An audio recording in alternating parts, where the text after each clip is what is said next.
Good morning, students of second year class. इधर 2 दिन classes आपके बंद रहे फेस्टिवल के कारण। आज मैं आव्यूह का अंतिम क्लास ले रहा हूँ। इसके बाद आव्यूह समाप्त, मैं सारणी पढ़ाऊंगा और इसमें हम लोग पढ़ रहे हैं विगत 2, 3, 4 क्लास से कि किसी आव्यूह पर प्रारंभिक संक्रिया द्वारा किस तरह उसे प्रतिलोम आव्यूह में परिवर्तित किया जा सकता है। प्रारंभिक संक्रिया द्वारा बच्चों आगे चल के आप और पढ़ेंगे कि इनवर्स आव्यूह को प्राप्त करने के लिए, इनवर्स मैट्रिक्स को प्राप्त करने की एक और विधि है। किंतु यहाँ पर केवल आपको प्रारंभिक संक्रिया द्वारा ही प्रतिलोम आव्यूह प्राप्त करना है और इसी विधि का लगातार हम लोग अध्ययन करें। आइए एक क्वेश्चन और सॉल्व करते हैं, छोटा सा प्रश्न number 12।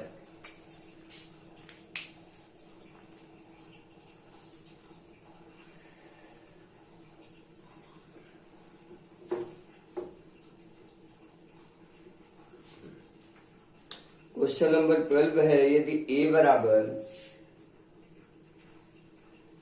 cos alpha minus sine alpha, फिर साइन अल्फा और cos अल्फा, तो सिद्ध कीजिए a इनवर्स बराबर कुछ दिया हुआ है। आइए हम खुद प्राप्त करते हैं अपने नियम के अनुसार 1 0 0 1 a। हमने कॉन्सेप्ट लगाया a इज इक्वल टू आई ए। क्या कॉन्सेप्ट है? यही मैं बार बार लिखता हूं, आई ए। और अब जैसे ही मैं a को i में बदलूंगा वैसे ही आई ए इनवर्स में बदल जाएगा। तो बच्चों आइए इसको सॉल्व करते हैं। उद्देश्य अब क्या है?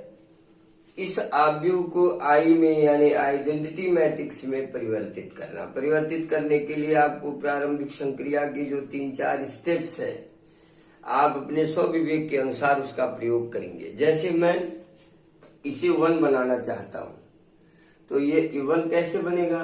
अब इसमें हम पंक्ति में काश का गुणा करेंगे और इस पंक्ति में साइन का गुणा करेंगे, फिर जोड़ देंगे, 1 बन जाएगा।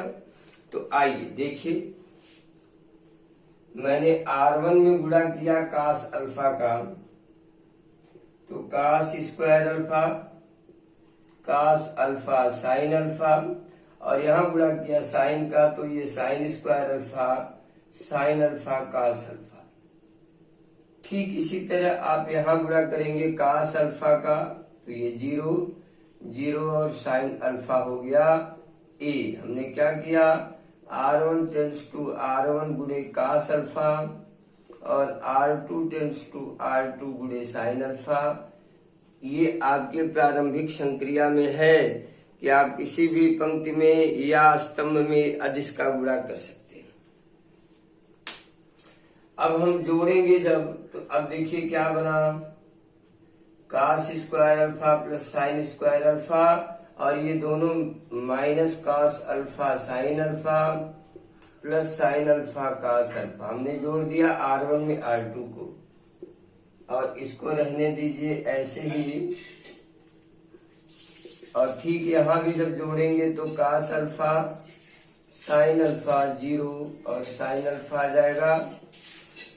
तो R1 tense to R1 plus R2, result हमको मिल जाएगा। ये हो गया 1, ये हो गया 0, ये हो गया sine square alpha sine alpha cos alpha, और equal to cos alpha sine alpha 0 sine alpha a। Result वही है।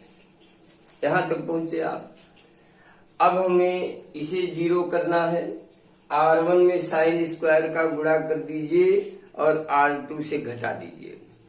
R1 में साइन स्क्वायर अल्फा का गुणा करेंगे तो साइन स्क्वायर अल्फा होगा, 0 होगा, साइन स्क्वायर अल्फा होगा और साइन अल्फा कास अल्फा होगा।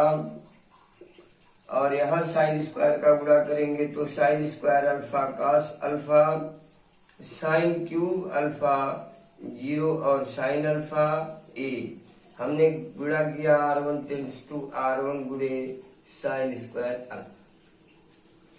अब R2 से R1 को जब हम घटाएंगे तो देखिए जैसे ही घटाएंगे R2 ये है, R1 ये है, तो ये घट के 0 हो जाएगा।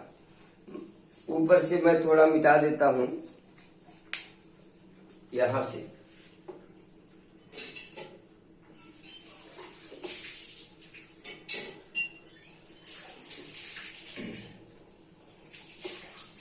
और फिर आगे प्रोसीड करता हूं। देखिए साइन स्क्वायर अल्फा 0 और घटाएंगे तो ये 0 और ये साइन अल्फा कास अल्फा आएगा। यहां घटाएंगे तो देखिए sine square alpha cos alpha, sine cube alpha, sine cube alpha, और यहाँ पे जब घटाएंगे तो 0 माइनस यानी sine square alpha cos alpha और sine alpha minus sine cube alpha. ये हमने क्या किया, R2 tends to R2 minus R1 घटा दिया क्रम से। अब R1 में साइन स्क्वायर अल्फा से भाग दे दीजिए। क्या करेंगे, R1 में साइन स्क्वायर अल्फा से और R2 में साइन अल्फा कास अल्फा से भाग दे दीजिए एक साथ। जब आप भाग देंगे तो देखिए ये 1 बन जाएगा और ये 0 होगा, ये 0 होगा और ये 1 हो जाएगा। और यहाँ पर साइन स्क्वायर से भाग देंगे तो कास अल्फा बचेगा, ये केवल साइन अल्फा बचेगा। यहाँ आप साइन अल्फा कास अल्फा से भाग देंगे तो cos alpha sine alpha cut के माइनस साइन अल्फा। और यहाँ पर देखो थोड़ा सा मैं अलग से सॉल्व करना चाहूंगा, ये आप भी दिमाग लगाइएगा कि अगर मैं साइन अल्फा को कॉमन करूं तो 1 माइनस साइन स्क्वायर अल्फा होगा। ये मतलब sine alpha into cos square alpha में साइन अल्फा कास अल्फा से भाग देंगे तो ये कास अल्फा बचेगा। यानी कैलकुलेशन में हमारा क्या बचा, कास अल्फा बच गया और ये ए हो गया। आपने कौन सी प्रारंभिक संक्रिया लगाई भाई, आपने संक्रिया लगाया R1 टेंस टू R1 बटे साइन स्क्वायर अल्फा और R2 tends to R2 upon sine alpha cos alpha. इस प्रकार करने से देखिए ये आई बना, ये ए इनवर्स और ये ए हो गया। अर्थात ए इनवर्स की वैल्यू कितनी आ गई, cos alpha sine alpha minus sine alpha और कास अल्फा। यही आपको सिद्ध करना था, cos alpha sine alpha minus sine alpha और कास अल्फा। इस तरह देखिए एक सवाल आपका ये भी है। आइए फिर एक 3 गुणे 3 क्रम का एक आप भी और सॉल्व करते हैं। ध्यान से आप लोग देखें।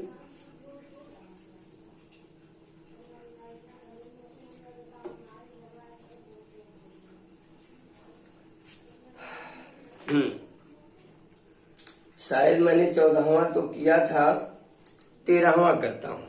Question number 13, 3 minus 3 4।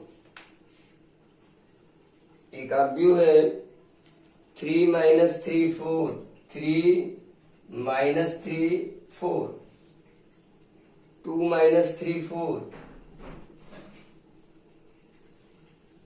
And 0 minus 1 1, 0 minus 1 1। ये अवयव है और प्रश्न है सिद्ध कीजिए ए क्यूब बराबर ए इनवर्स।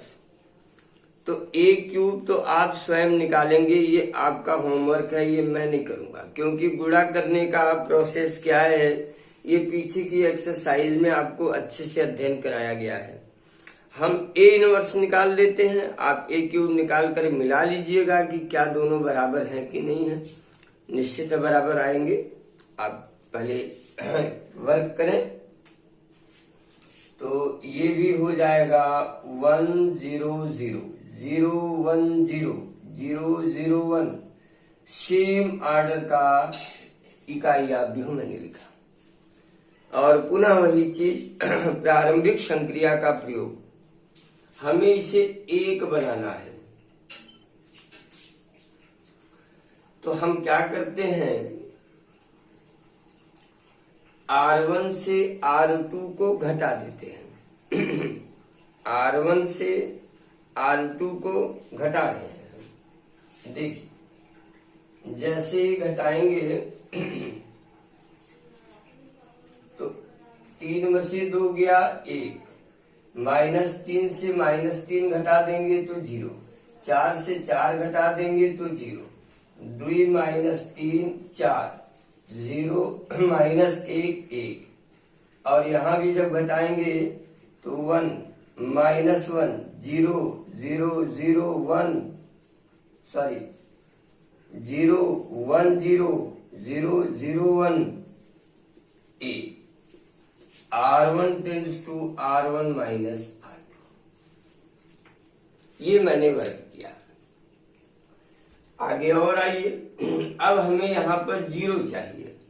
तो क्या करते हैं हम, R1 में 2 का गुणा करके R2 से घटा देते हैं। तो इसमें 2 का गुणा करके इससे जब घटाएंगे तो क्या मिलेगा, जरा ध्यान दीजिए। 2 का गुणा 2, ये 2 हो जाएगा, 0 होगा 0 होगा। और इसमें से घटा देंगे जब तो ये 0 हो जाएगा, ये -3 ही रह जाएगा और ये 4 ही रह जाएगा। 0 -1 और 1। यहां पर भी वही काम, 2 का गुणा करेंगे तो 0 a, ये हो गया 2 -2 और 0। और इसको जब घटाएंगे 0 से तो -2 आएगा और 1 -2 यानी प्लस हो जाएगा, तो ये 3 और ये 0 ही रहेगा। हमने क्या किया, R2 tends to R2 minus 2R1 ये किया। जो कुछ करिए आप आगे रिजल्ट के सामने लिख दीजिए। चलिए और आगे बढ़ते हैं। अब R1 में हम 2 से भाग दे देते हैं ताकि यह 1 बन जाए। 1 0 0 0 -3 4 0 -1 1। यहां भाग देंगे 1 -1 0 -2 3 0 0 0 1 a। हमने क्या किया, R1 टेंड्स टू 1/2 R1 भाग दे दिया। यानी हमारी एक पंक्ति कंप्लीट हो गई, एक स्तंभ भी कंप्लीट हुआ। अब यहां आइए, यहां 1 चाहिए। तो R2 में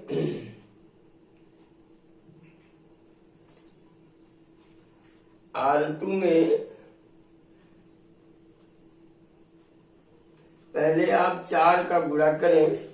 R2 में 4 का गुणा कर दीजिए, सॉरी R3 में 4 का गुणा करके R2 से सब्सट्रैक्ट कर दो ताकि ये 0 हो जाए।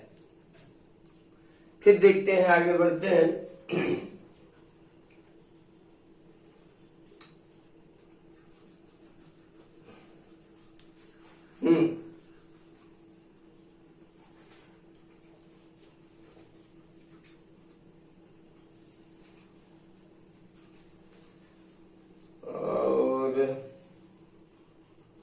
चलिए आगे चलते हैं।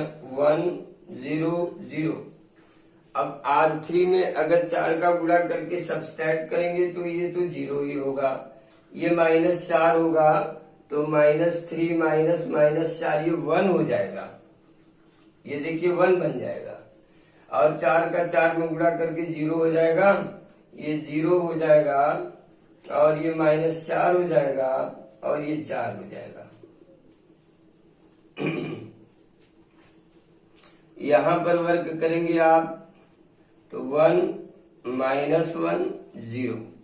यहाँ पर देखिए 4 का, ये तो सब 0 ही है, -2, ये भी 3 ही रह जाएगा और ये -4 हो जाएगा। 0 0 और 4। ये हमने क्या किया, R2 tends to R2 -4 R3, यहां हमको इतना मिला। अब हम करने क्या जा रहे हैं, R3 को 4 से भाग दे दीजिए, सीधे R3 को भाग देंगे तो 1 0 0 0 1 0 0 -1 1, यहां भी 1 -1 0 -2 3 -4 और 0 0 1। R3 टेंस टू 1/4 R3, भाग दे दिया। और आगे चलते हैं, ऊपर से फिर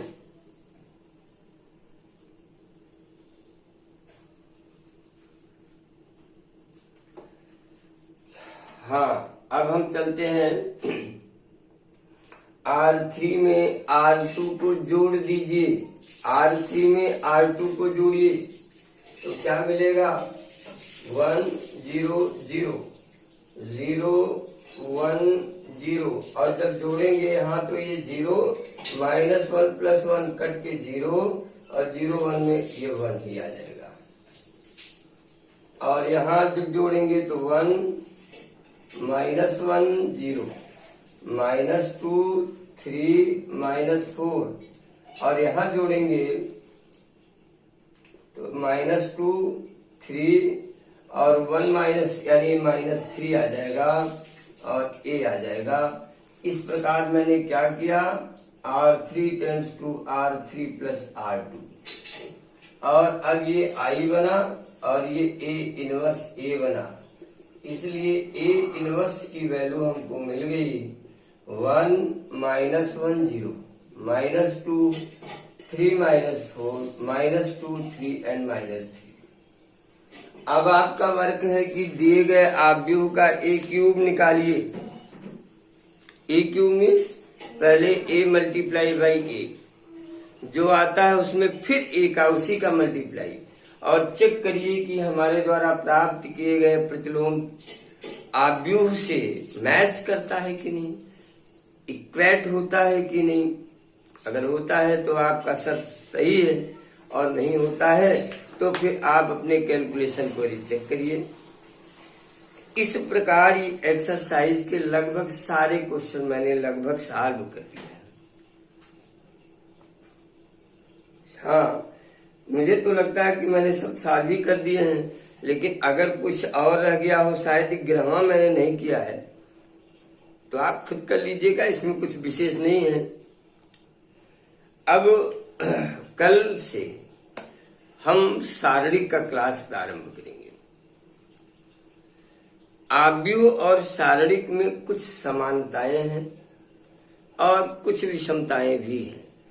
तो जिन बच्चों ने आव्यूह का अच्छे से अध्ययन किया, अब आव्यूह में आपने कुल क्या पढ़ा, एक बार समरी के तौर पर आ जाइए। आव्यूह की परिभाषा क्या है, आव्यूह के कोटि क्या है, आव्यूह पर संक्रियाओं में आव्यूह का योग आपने पढ़ा, आव्यूह का अंतर आपने पढ़ा, अदिशों का आव्यूह से गुणा आपने पढ़ा, परिवर्त आव्यूह आपने पढ़ा, ट्रांसपोज मैट्रिसेस क्या होते हैं, इन दोनों पर आपने एक्सरसाइज सॉल्व की है, और पुनः आपको प्रारंभिक संक्रिया द्वारा प्रतिलोम आव्यूह प्राप्त करने की विधि मैंने बताई। और यहीं पर मैं आव्यूह को समाप्त करता हूं। ये टॉपिक आपकी यहीं समाप्त होती है। कल मैं शुरू करूंगा सारणिक। अब इसको आप लगा डालिए। आज के लिए बस इतना ही, धन्यवाद।